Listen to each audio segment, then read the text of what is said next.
Okay, kung mahilig kayo sa formula, let me give you one.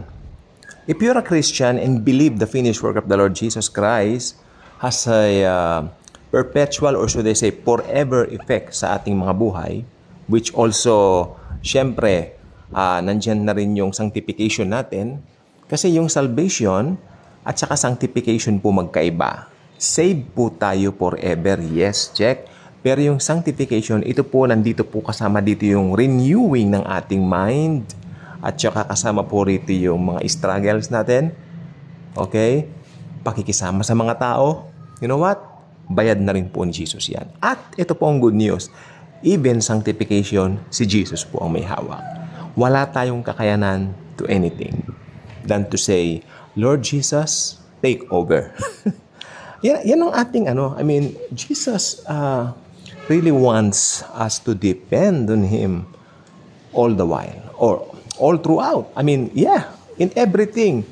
Tuwang-tuwa si Jesus pag tayo ay dumedepende sa Kanya. May thunderstorm po ngayon. So,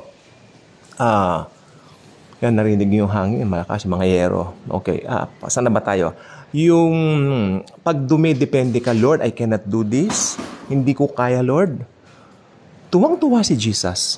Lalo siyang, let me take over. Ako nang bahala. Diba? Kasi sa ganyan, yung pong glory ng Panginoon lalong namamagnify.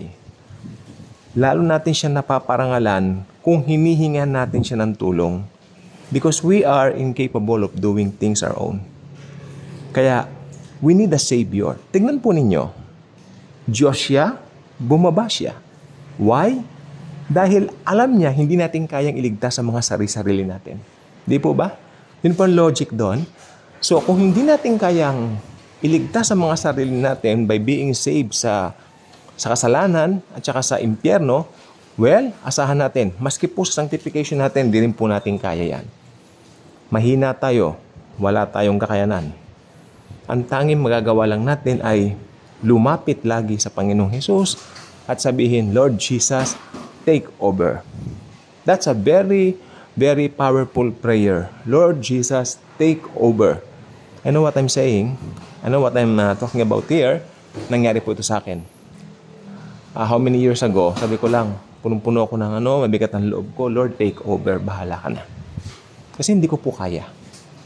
Diba? So, tuwang-tuwa ang Panginoon natin kapag nilalapitan natin siya, sinasabihan natin siya, Panginoon, take over my circumstances, take over my situation.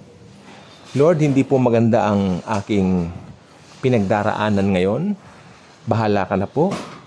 Maaayos lang po ito dahil sa'yo. Sandali po, sasara ko po yung pinto. Cut lang po sandali. Okay, so hindi natin kayang iligtas ang ating sarili. So yun po ang bottom line. If you know the bottom line that you're a sinner, di ba? Tapos, alam natin na iniligtas tayo. Kaya nga mga born again tayo, mga Kristiyano po tayo. Therefore, yung sanctification po natin, hindi rin natin kakayanin yan. Kalain mo on a daily basis, makikipag-deal ka sa mga bagay na struggles mo. Especially, I believe right now, sa panahon po natin ngayon, isa sa mga struggle ng mga Kristiyano, yung pakikisama sa ibang mga tao. Nandyan po yung iba't ibang ugali. You have to, sabi nga nung iba, sumakay ka. Mag-ride ka na lang sa kanilang mga, tawag dito, mga moods, ganyan. Nung araw, medyo kaya pa. Pero ngayon, I don't know bakit seemingly na parang ang pasensya ng mga tao umigting o umigsi. Baka wala ng pasensya eh. Kasi kahapon lang yata yun, may sinabi lang yung kapitbahay namin sa kapatid niya. Nag-away sila. Hindi po ba? I believe yung ganyang argumento o arguments nila, pwede naman po siyang mapag-usapan. Pero ang ending, nag-away, nagsigawan, nagulat ako. So, ganyan pong sinasabi ko, ang pasensya ng tawang igsi na eh. Diba? So, we need the sanctification power of the Lord Jesus Christ by telling Him, Lord, take over. Hindi ko po kaya. The cross is very powerful. Jesus redeemed us from all sin. Pinagalingan lahat ng mga sakit natin. Amen? Pinatawad ang kasalanan natin. Pinagalingan lahat ng sakit natin. Blines tayo sa lahat ng mga pangailangan natin.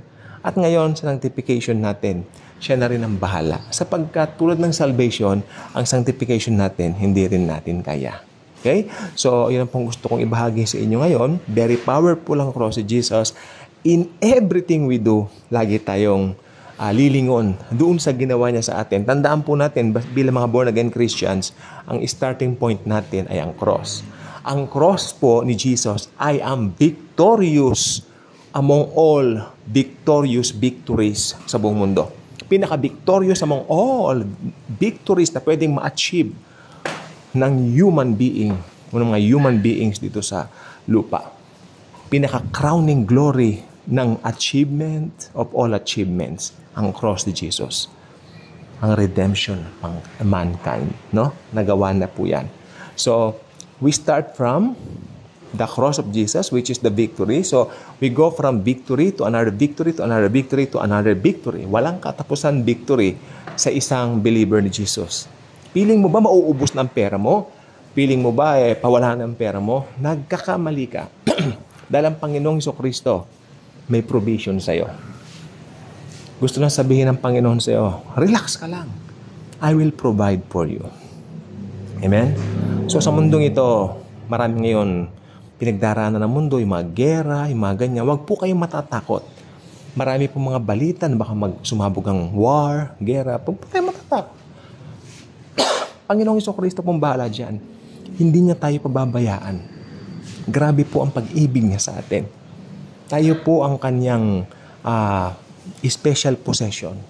Pinakamamahal niya tayo. So, ako I believe in that, na ang Panginoon lang po talaga ang siya talaga ang lagi at tanging maaasahan natin sa lahat. Wala na pong iba. Kaya kung hindi pa kayo subscriber sa ating channel, I invite you to do so. Click the notification bell. Share this video. Mahalaga po ito. And bulay-bulayin natin mabuti.